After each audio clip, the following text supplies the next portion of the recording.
All right, God is amazing. Isaiah 59. Let's call this one Dust Bowl, a term that clearly does not come out of the chapter, but why, God willing, will be clear by the time we get to the end of our discussion of this chapter, which seems to build off of that whole concept in Isaiah 58 of the remaining portion of Israel, that being Judah, questioning why it seems that God no longer hears their prayers, even when they are adding to their prayers fasting.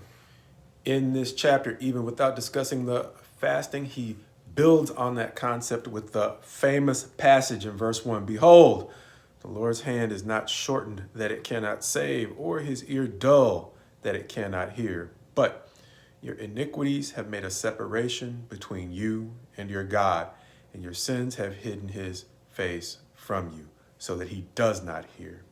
Understanding that the rest of the chapter, I'm going to summarize it generally because keep going back to that. I think it's Isaiah 53 reference where the passage just seemed to be beyond my ability to summarize it. This one is really more of a preachable passage, so much that there are so many things that I'm overlooking in summarizing it that I want to just give it a general summary. And once again, just hit a couple of things that caught my attention, because this chapter, after he goes on to talk about the separation between God and his people, it's going to talk about the way in which they have seemed to allow themselves to fall into a place where doing wrong has just become fun. However, the first 7 verses that seem to describe the way in which they have enjoyed their indulgence give way to verses 8 through roughly 15 that describe the way in which they have made a complete mess of the environment, kind of like the aftermath of a great big old party, except this is a spiritual party where they aren't so much physically destroying their environment as much as they have made it functionally unlivable, having made themselves miserable by creating a circumstance in which they really can't trust one another anymore. And it's gotten to the point where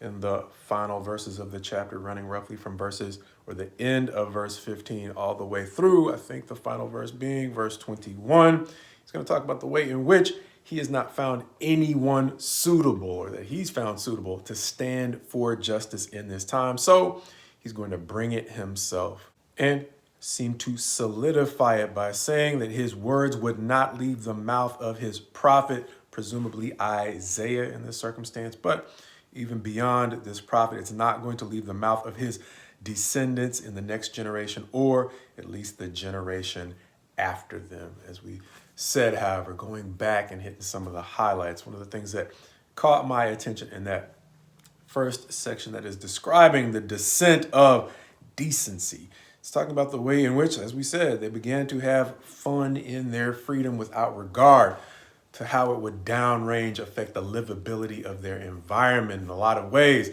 don't know if I already said it, but likening it to my days in college when we would see friends who would party so much that they didn't really consider the fact that they'd have to actually live in the place on Monday that they were destroying on Saturday. And can't really criticize, I wasn't much into the partying, but I had my own vices. However, I did learn from that example that in life, the good times are great, but they are even better when we can enjoy them in a way that allows us an environment that's decent to live in. And like we said, here we're talking about a generation removed from their college years, but not so much removed from the lesson.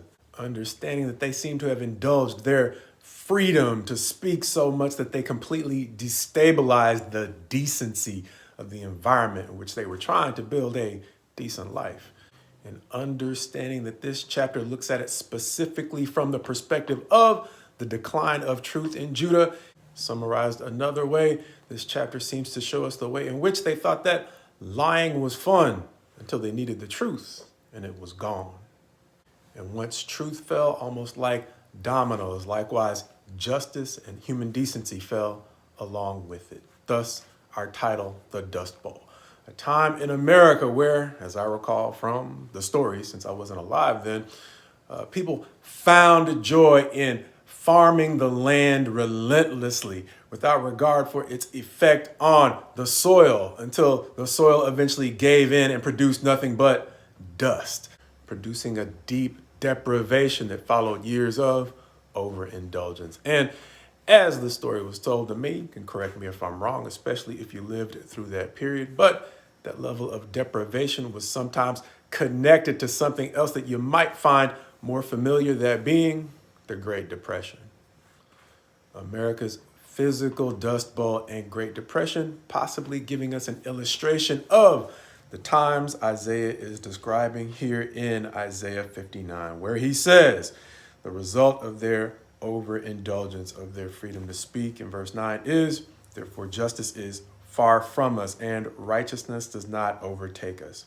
We hope for light, but behold, darkness, and for brightness, but we walk in gloom.